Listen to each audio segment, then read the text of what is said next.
Nah, orang-orang yang menjadikan mereka target biasanya akan mendatangi dukun-dukun yang ada di Tanzania. Nah, si dukun inilah yang akan melakukan ritual yang tumbalnya adalah orang albino untuk kemudian diambil bagian organnya yang nantinya akan digunakan dalam ramuan yang dipercaya bisa mendatangkan keberuntungan serta kekayaan. Nah, jadi kalau kalian pikir pesugihan itu hanya ada di Indonesia, ya terkhususnya di Pulau Jawa gitu, kalian salah. Pesugihan juga ada di Afrika. Terus pasti timbul pertanyaan, siapa sih orang-orang yang akan memakai jasa dukun ini? Nah, kalau dari laporan dari Inek Afrika, klien dari para dukun ini adalah orang kaya justru. Orang-orang berpengaruh dan berasal dari berbagai daerah di Afrika Timur dan Selatan, termasuk dari Tanzania sendiri dan negara-negara tetangganya. Yo geng, tekan tombol subscribe geng. Hey yo, what's good? Welcome back to Kamar Jerry.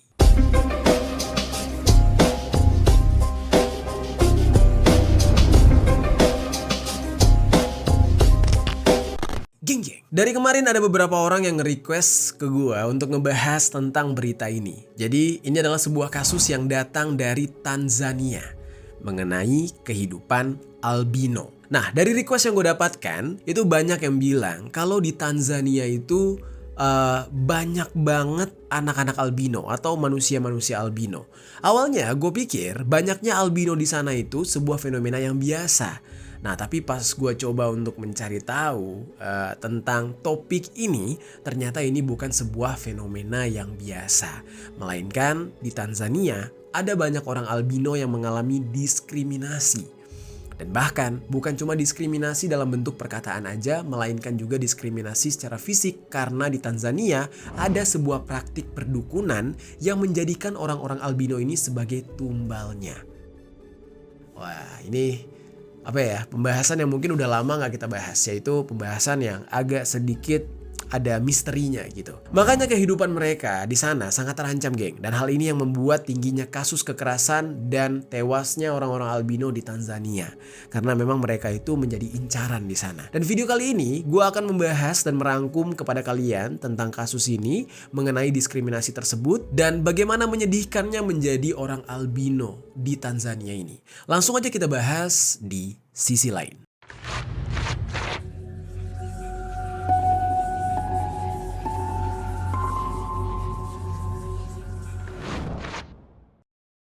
Oke, sebelum kita bahas tentang tindakan yang dialami oleh para albino di sana, mungkin kita bahas dulu nih, bagaimana bisa di Tanzania itu banyak sekali orang-orang yang terlahir albino. Ini buat teman-teman yang di rumah yang nonton ini, yang mungkin kalian adalah seorang albino juga gitu ya. Video ini tidak bermaksud untuk menyinggung atau nggak bermaksud untuk menyudutkan siapapun. Jadi ini murni merupakan sebuah informasi. Oke, langsung aja kita bahas tentang banyaknya albino ini di Tanzania.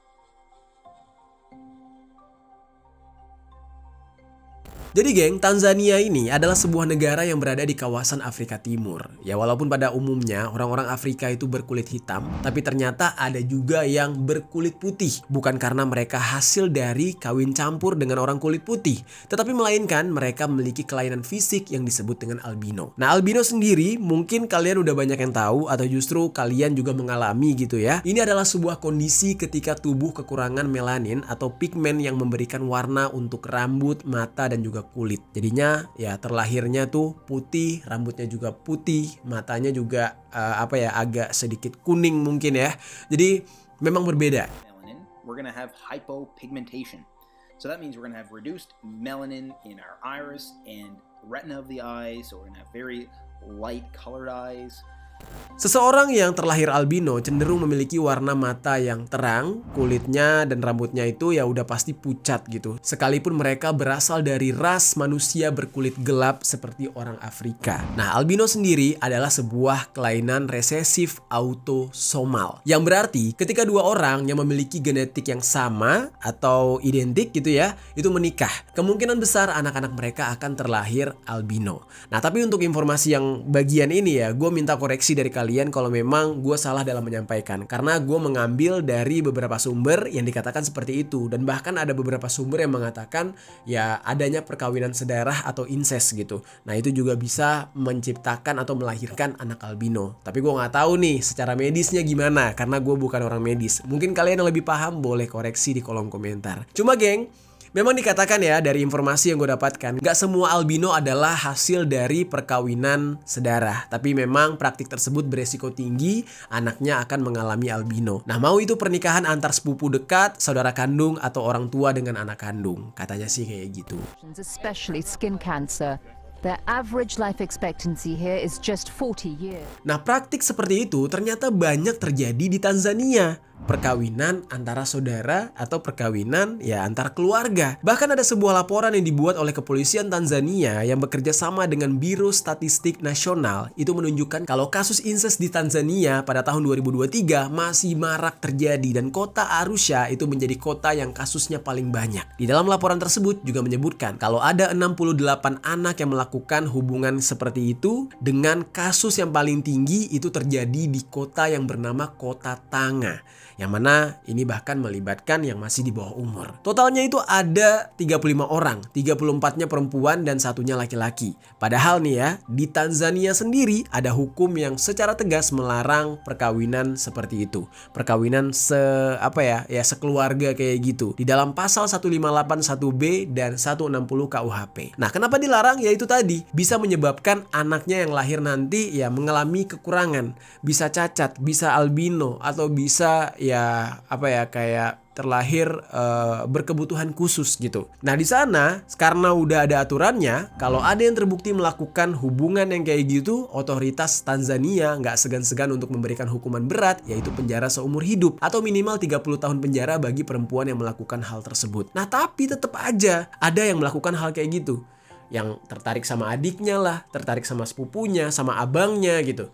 Jadi akhirnya ya beginilah, banyak terlahir anak albino di sana karena perkawinan seperti itu.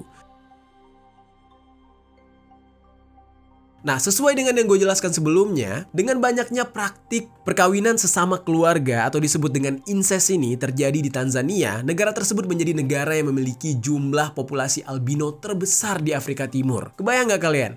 Kayak kita kalau ke Afrika udah pasti yang akan kita temukan ya, terutama Afrika Timur dan Afrika yang lain ya, bukan Afrika Selatan gitu. Kalau Afrika Selatan udah kecampur sama Eropa. Biasanya Afrika yang lain kalau kita ke sana udah pasti orang-orangnya adalah black people atau orang kulit hitam. Kebayang nggak tuh? Di Tanzania kita bisa menemukan black people dengan kondisi fisiknya ya, fisiknya tulangnya, mukanya itu muka black people, muka orang kulit hitam, tapi kulitnya berwarna putih. Nah, di Tanzania banyak banget kayak gitu. Luas wilayah Tanzania itu sebesar 945.087 km persegi dengan jumlah penduduk sekitar 42 juta jiwa. Nah, 10% dari jumlah penduduknya tersebut masuk ke dalam kategori yang nggak normal, termasuk mengalami cacat fisik dan albino. 10%-nya. Kebayang nggak tuh 10%-nya? Dan perbandingan albino di Tanzania mencapai 1:1429 jiwa. Jadi misalkan nih dari 1429 jiwa itu pasti ada satunya albino. Nah, itu sementara ada 42 juta jiwa semuanya. Kebayang tuh albinonya berapa banyak? Nah, jumlah albino di Tanzania ini 4 kali lipat lebih banyak dari rata-rata populasi albino di Amerika Serikat dan juga Eropa. Gila gak tuh? Banyaknya albino di Tanzania ternyata tidak beriringan dengan kesadaran masyarakat dan pengetahuan mereka yang ada di Tanzania mengenai apa itu albino. Pengetahuan mereka tentang albino ini masih rendah. Banyak di antara mereka yang belum tahu kalau albino itu ya karena penyebabnya apa, kondisi fisik yang berbeda ini sebenarnya berasal dari mana, dan perawatannya kayak gimana. Apakah sama seperti orang yang memiliki kondisi kulit yang normal atau enggak gitu. Nah, mereka yang terlahir albino itu lebih sensitif terhadap sinar matahari yang membuat kulit mereka rentan sekali terbakar kalau terpapar sinar matahari. Bahkan yang paling parahnya bisa menderita kanker kulit. Nah, tapi semua itu tidak diketahui oleh masyarakat Tanzania karena kesadaran mereka sendiri masih rendah. Di saat itu mereka menganggap albino ya udah itu kayak sebuah dibilang anugerah, bukan anugerah ya, tapi kayak takdir aja gitu. Ini takdir dia lahir berkulit putih. Nah, kalau kalian tanya kenapa mereka kok nggak sadar atau nggak paham dengan kondisi albino ini, padahal kan ya mereka salah satu negara dengan albino terbanyak, harusnya dengan pengalaman yang lebih besar itu ya mereka tahu gitu. Nah ternyata balik lagi, hal ini dihubungkan dengan kondisi ekonomi di Tanzania ya sebagai negara Afrika dan juga ya pendidikan di sana. Yang mana ini memang sesuai dengan ya garis kemiskinan di sana, pendidikan yang kurang, serta kesadaran kesehatan yang juga rendah. Nah kemiskinan di Tanzania dihubungkan dengan area pedesaan di mana ada sebesar 70% penduduk Tanzania hidup di pedesaan dan mereka semua di bawah garis kemiskinan. Nah masyarakat pedesaan ini menggantungkan hidup mereka di sektor agrikultur yang kurang bisa berkembang. Jadi kalau kalian pikir mereka ini maaf nih ya, bukan orang dari negara maju, mungkin yang belum terlalu mengenal hal-hal modern, terus mereka bisa ulet bercocok tanam kayak orang Bali, orang Jawa, atau orang Lampung gitu ya. Nah kalian salah, mereka nggak sepinter itu. Untuk hidupnya itu memang tergantung sama alam, tapi mereka tuh nggak tahu cara bertani yang baik kayak gimana, berkebun yang baik kayak gimana. Jadi memang nggak cuma pendidikan formalnya kurang, pendidikan secara kehidupan tradisionalnya pun nggak ada gitu. Jadi memang kasihannya hidup mereka itu ya begitulah, banyak ketidaktahuannya. Faktor inilah yang kemudian berpengaruh terhadap pengetahuan mereka dan informasi yang nggak bisa mereka akses. Dan minimnya pendidikan tersebut pada akhirnya mengakibatkan pemahaman masyarakat terhadap sesuatu menjadi nggak jelas. Yang mana ada 50% masyarakat mereka tidak mengetahui atau nggak memahami albino. Kebayang tuh ya, setengah kehidupan di sana tuh nggak tahu apa itu albino. Bahkan bisa dikatakan ya lebih dari itu kayaknya. Nggak paham-paham banget apa itu albino. Ya udah lahir putih ya udah gitu, dianggap orang putih aja. Kesadaran yang kurang terhadap albino di Tanzania juga berdampak pada perlakuan diskriminatif yang mereka rasakan selama ini. Nah sekarang kita bakal masuk nih ke dalam pembahasan perlakuan diskriminatif terhadap orang-orang albino di Tanzania, geng. Kita bahas.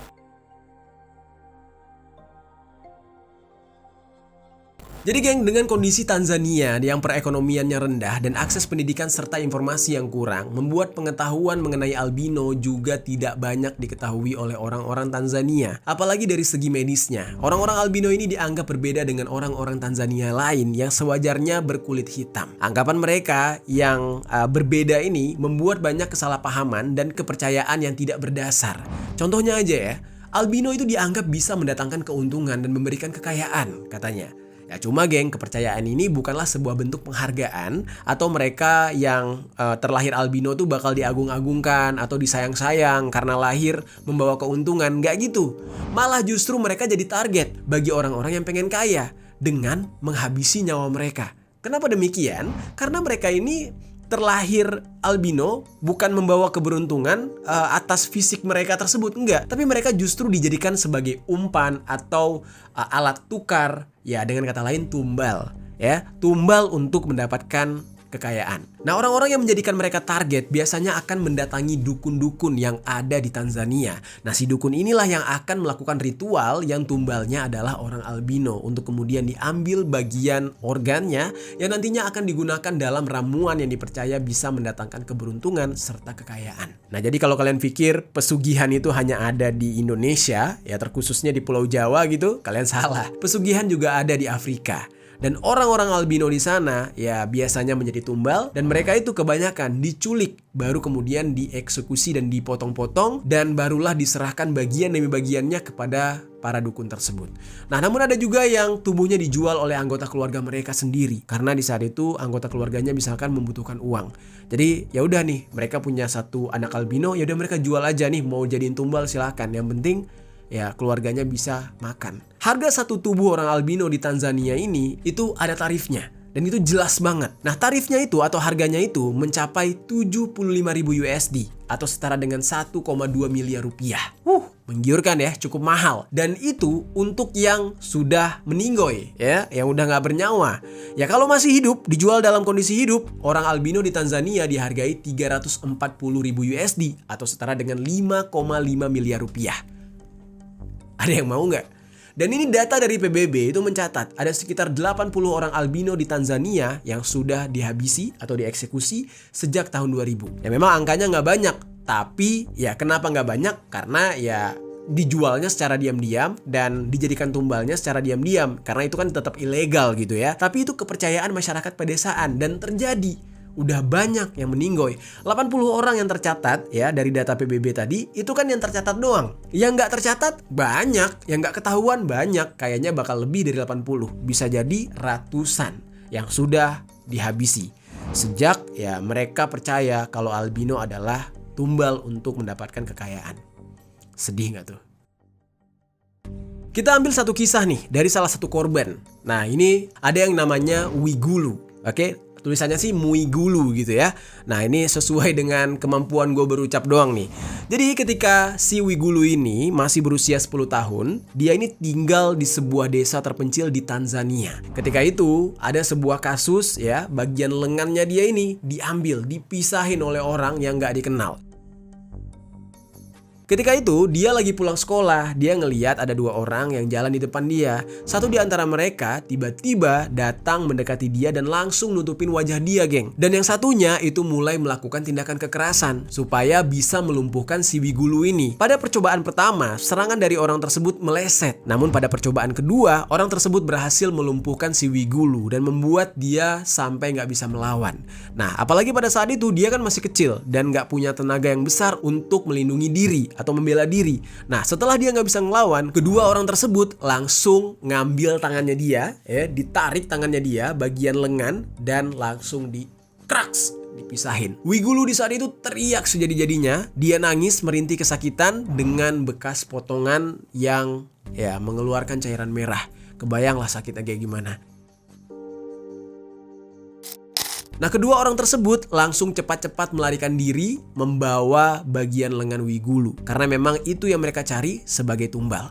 Nah Wigulu di saat itu akhirnya berhasil diselamatkan oleh warga sekitar, tapi dengan kondisinya yang ya udah buntung, yang nggak utuh lagi. Ya bisa kebayang ya geng, segitunya mereka masyarakat di Tanzania yang ingin mendapatkan kekayaan dengan cara melakukan pesugihan dan tumbalnya adalah orang-orang albino. Dan itu ya baru satu kasus yang terjadi kepada Wigulu. Berlanjut di tahun 2021, ada 4 kasus orang tewas yang dilaporkan oleh organisasi HAM, yaitu Under the Same Sun dan Legal and Human Rights Center. 4 orang tersebut terdiri dari seorang laki-laki di bawah umur yang ditemukan dalam kondisi yang sudah terpisah-pisah di daerah Kigoma pada bulan Mei. Nah lalu kasus selanjutnya ada seorang wanita yang dieksekusi di Tabora. Berlanjut di bulan Oktober, ada 2 kuburan yang digali di daerah Tanga dan Arusha yang memperlihatkan jasad dengan kondisi kaki kirinya yang hilang, dan semua dari mereka adalah albino. Gila ya, kasihan banget terlahir sebagai albino tuh gak bisa hidup bebas. Di Indonesia semuanya pengen ke klinik kecantikan, semuanya mau ke dokter A, ke dokter B biar putih. Di Afrika lo jadi putih, lo jadi tumbal. Aduh. Nah lalu geng, berlanjut lagi, ada korban lain. Nah ini terjadi kepada seseorang yang bernama Nyerere Rutahiro. Dia ini adalah albino dewasa, udah gede. Nah ketika itu dia sedang makan malam di luar sama istrinya yang namanya Susanah di sebuah kompleks pemukiman di pedesaan. Pada saat dia sedang enak-enaknya makan, tiba-tiba ada 4 orang asing yang gak dia kenal yang langsung masuk ke dalam tempat makan tersebut dan mengancam akan menangkap dia. Padahal dia gak punya musuh sama sekali. Di saat itu dia merasa kayak dia gak ada masalah sama orang, dan tanpa basa-basi keempat orang tersebut seketika menebas bagian lengannya dan juga kakinya menggunakan parang yang mereka bawa, dan sambil berteriak nih ya, kalau dalam bahasa Indonesia ya, mereka itu ngomong kami mau kakimu katanya. Jadi ditebas bagian ini dulu ya kan, karena dia nangkis, setelah putus baru ditebas bagian yang mereka inginkan, yaitu bagian kaki. Di saat itu, Susanah yang melihat kejadian tersebut dengan mata kepalanya sendiri nggak bisa berkutik, hanya bisa diam membatu. Nah, mau ngelawan keempat orang tersebut, mereka punya sajam, sehingga dia nggak bisa melakukan apapun selain diam. Nah, kemudian akhirnya dia menghembuskan nafas terakhir karena memang lukanya parah banget. Keempat orang tersebut berhasil mengambil sebagian dari badannya. Nah, setelah kejadian tersebut, akhirnya jenazahnya dikuburkan. Nah, tapi kuburannya juga dibuat sedemikian rupa, yang mana di atasnya itu semen, di beton geng. Hal ini bertujuan agar jenazahnya tidak dicuri oleh orang-orang lain yang berkeinginan mengambil jenazahnya untuk tumbal lagi. Nah jadi emang gila banget di sana. Mereka percaya dengan hal tersebut, mereka percaya dengan perdukunan yang tumbalnya adalah orang albino. Dan targetnya gak cuma orang albino yang masih hidup, dan sudah dieksekusi. Bahkan yang sudah dikubur sekalipun makamnya bisa digali untuk dicuri bagian tubuhnya dan dijadikan tumbal. Nah, itu adalah beberapa kasus diskriminasi yang dialami oleh orang-orang albino di Tanzania, geng. Pada dasarnya, memang orang albino itu menjadi target dari jaringan kriminal termasuk dukun, perdagangan manusia, dan juga para eksekutor.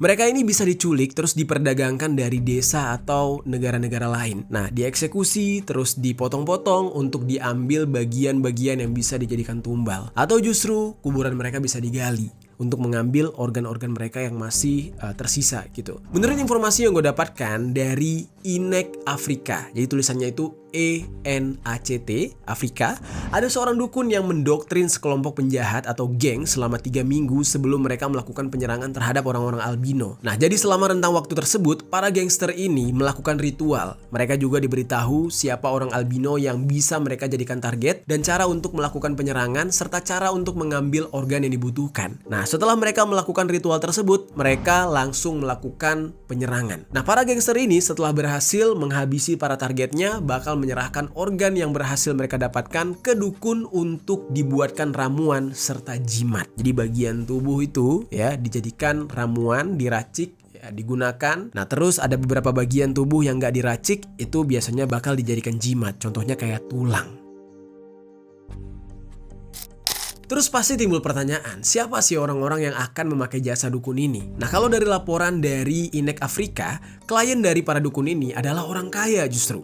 Orang-orang berpengaruh dan berasal dari berbagai daerah di Afrika Timur dan Selatan, termasuk dari Tanzania sendiri dan negara-negara tetangganya. Katanya nih ya, bahkan sebagian besar dari para klien si dukun ini adalah para politisi yang mau terpilih lagi dalam pemilihan selanjutnya, serta orang-orang yang berbisnis, yang percaya dengan hal-hal klinik, yang percaya kalau ada ramuan yang dibuat dari bagian tubuh albino bisa membuat usaha mereka jadi berkembang. Jadi aduh, gila ya, praktik perdukunannya tuh ekstrim banget. Misalnya nih ya, kliennya tersebut meninggal, orang-orang albino ini dipercaya akan melayani mereka semua di akhirat. Jadi kayak misalkan nih, gue orang kaya nih ya, gue orang kaya. Nah, terus gue pakai jasa dukun itu dengan tumbalnya si albino tadi. Nah, gue yakin nih kalau gue meninggoy nanti di akhirat si albino yang udah gue tumbalkan itu bakal menjadi pelayan gue. Kepercayaan dari mana ya mereka ambil? Nah, tapi geng, doktrin mengenai orang-orang albino yang akan melayani si orang kaya ini ketika meninggal itu ternyata praktiknya berbeda lagi. Jadi bukan dengan cara menyerahkan organ tubuh. Nah, tapi caranya untuk bisa mewujudkan hal itu adalah dengan mengubur orang albino hidup-hidup bersamaan dengan jenazah si klien dukun tersebut. Jadi misalkan kayak gue orang kaya nih, ketika gue meninggal gue bakal berpesan misalkan sama anak gue, tolong nanti kuburin gue sama satu albino, tolong beliin albino. Nah, albinonya udah dibeli, langsung dikubur hidup-hidup bareng si klien ini. Jadi tujuannya untuk jadi pelayan nantinya di akhirat. Aneh banget kepercayaannya dan itu terjadi. Dan dikatakan ada sebanyak 4 orang albino yang akan dikubur hidup-hidup. Gila banget. Dan segitunya perlakuan orang-orang terhadap orang albino ini untuk dijadikan tumbal. Jadi tega banget. Sebagian besar serangan terhadap orang albino terjadi di daerah pedesaan Tanzania, terutama di daerah Victoria, Tanganyika, Nyasa, dan wilayah kecil lain. Nah, tapi ada beberapa wilayah yang rawan terjadi kekerasan terhadap albino, yaitu daerah kota Kagera, Geita, Chato, Shinyanga, Singida, dan juga Mwanza. Nah, daerah-daerah ini itu sangat diwaspadai. Orang-orang albino di sana ketakutan untuk keluar dari rumah. Nggak seperti di pusat kota, kekerasan albino di daerah pedesaan sulit untuk ditangani. Jadi ya otoritas di sana juga udah kewalahan. Karena yang melakukan tindakan kekerasan terhadap albino ini bukan kalangan penjahat doang, tetapi masyarakatnya juga. Sebab masyarakat di pedesaan kebanyakan itu kalau ada kejadian kayak gini nggak akan melaporkan kalau ada anggota keluarga mereka yang albino hilang. Jadi kurang lebih kayak mereka tuh udah menganggap hal ini lumrah. Kalau mereka punya keluarga albino, sewaktu-waktu menghilang atau ya meninggal gitu, mereka kayak udah pasrah gitu. Karena memang ya itu udah takdirnya si albino. Dan ada kepercayaan yang melekat di masyarakat kalau menghilangnya keluarga mereka yang albino karena memang mereka memiliki kekuatan magis, padahal ya sebenarnya ya karena mereka diculik dan dieksekusi untuk dijual. Jadi ya udah dibiarkan gitu aja tanpa melaporkan hal tersebut kepada pihak yang berwenang. Makanya kekerasan terhadap albino ini sebenarnya sangat marak untuk alasan yang konyol dan terjadi di wilayah pedesaan. Ada 3 rute perdagangan albino yang aktif di wilayah Afrika Timur, geng, dan juga selatan, yaitu Tanzania, Malawi, Burundi, Kenya. Terus ada Tanzania, Mozambik, Afrika Selatan, dan Tanzania, Swaziland, Afrika Selatan. Jadi mereka diperdagangkan benar-benar kayak barang. Dari ketiga jalur yang gue sebutkan tadi, Tanzania selalu menjadi awal mula dari jalur perdagangan tersebut. Ya, dari mana asal para albino ini pasti dari Tanzania. Jaringan kriminal ini biasanya bertindak secara independen, namun juga bekerja sama dengan para dukun untuk menjual organ dari para albino tersebut sebagai jimat keberuntungan. Oke, setelah kita mengetahui seberapa parah perlakuan diskriminatif yang dialami oleh orang albino di Tanzania, sekarang kita bakal masuk ke dalam pembahasan mengenai penanganan otoritas Tanzania untuk memberantas kejahatan terhadap orang-orang albino di negara tersebut. Oke, sekarang kita bahas.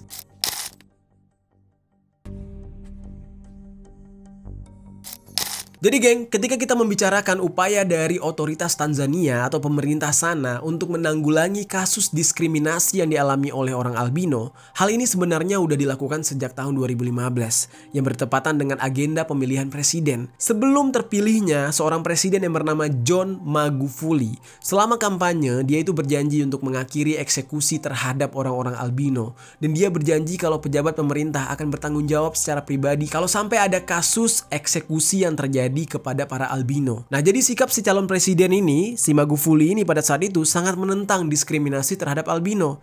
Tapi meskipun begitu, eksekusi terhadap para albino tetap saja terjadi, tetap berlanjut. Dan di Tanzania sendiri dan negara-negara Afrika lain, ya eksekusi terhadap albino dilaporkan meningkat pesat. Apalagi pas COVID-19 yang disebabkan semakin banyak orang yang menjadi miskin dan beralih ke perdagangan organ secara ilegal untuk bisa menghasilkan uang. Nah, pada tahun yang sama, otoritas Tanzania sudah melarang praktik dukun yang bertujuan untuk mengurangi peningkatan eksekusi terhadap albino. Jadi tujuannya itu ya dukun dianggap ilegal, nggak boleh ada lagi perdukunan. Nah, sehingga tidak ada lagi orang yang ke dukun untuk ya meminta kekayaan dengan menumbalkan albino. Jadi diberantasnya dari si dukun dulu. Nah, pemerintah di saat itu menganggap semua tahayul mengenai albino yang bisa memberikan kesuksesan dan kekayaan ini pasti berasal dari para dukun yang tidak berdasar. Jadi ditindaklah si dukun-dukun di sana. Sampai pada akhirnya karena kasus ini sangat-sangat serius ya, karena berhubungan dengan nyawa manusia, pemerintah dan orang-orang albino ya di sana yang ada di Tanzania akhirnya sepakat untuk membentuk sebuah satuan tugas agar bisa melakukan sebuah operasi khusus untuk menggagalkan penculikan dan eksekusi terhadap orang albino di Tanzania. Nah, dibentuknya satuan tugas ini dirasa perlu bagi orang-orang albino di negara tersebut karena mereka merasa kalau melarang praktik dukun di sana tidaklah cukup untuk mengingat kejahatan ini sudah terjadi sejak bertahun-tahun lalu, sehingga dibutuhkan tindakan tegas dan para albino harus bersatu.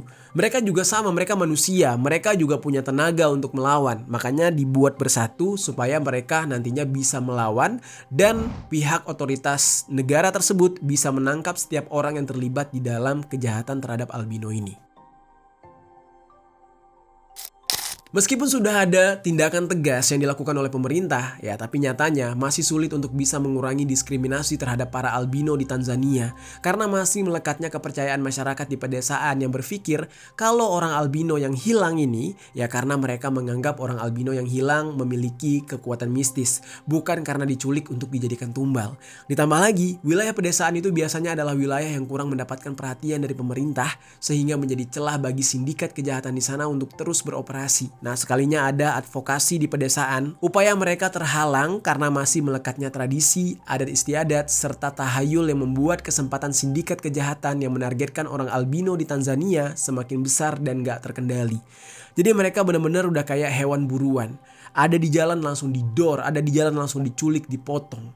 Nah, oleh karena itu, Tanzania sudah membuat rencana aksi nasional anti perdagangan manusia dari tahun 2021 sampai 2024 sebagai komitmen pemerintah untuk menghentikan perdagangan manusia termasuk terhadap mereka yang menderita albino. Bagi para korban yang mengalami kekerasan dan beruntung, ya mereka bisa mendapatkan pengobatan di luar negeri dan mendapatkan tangan atau kaki palsu untuk memudahkan mereka beraktivitas. Jadi ya apa boleh buat, yang udah terjadi ya udah gitu. Mereka udah buntung, udah cacat gitu. Nah tapi itu dia geng, bagi yang beruntung aja, kenyataannya masih banyak yang gak seberuntung itu dan harus mengalami cacat seumur hidup tanpa adanya alat bantuan. Makanya dibutuhkan komitmen yang kuat dari pemerintah Tanzania untuk bisa melindungi semua orang albino yang ada di Tanzania agar mereka mendapatkan perawatan dan perlindungan yang layak di sana. Nah itu dia geng, pembahasan kita hari ini mengenai diskriminasi yang dialami oleh orang albino yang ada di Tanzania, yang dipengaruhi oleh kepercayaan mereka yang menganggap kalau orang albino bisa memberikan kesuksesan dan kekayaan. Gimana menurut kalian geng tentang pembahasan kita kali ini? Coba tinggalkan komentar di bawah.